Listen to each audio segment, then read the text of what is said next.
Ako po ay si Joyce Saladino. Andito ako dahil gusto kong ibahagi yung isang himala na nangyari sa buhay ko. Meron akong dating myoma, na-diagnose ako ng doktor na meron akong 3 myoma at yun ay 7 cm at kailangan ko ng operation dahil yung bleeding ko ay continuous at delikado kasi ako ay maubusan ng dugo.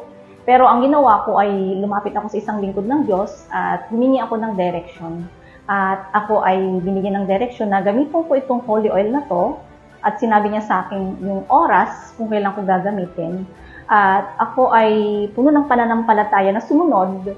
Hindi rin kaagad-agad ako gumaling pero nagpatuloy pa rin ako sa paggamit nito hanggang sa na-confirm ko na ako ay magaling na.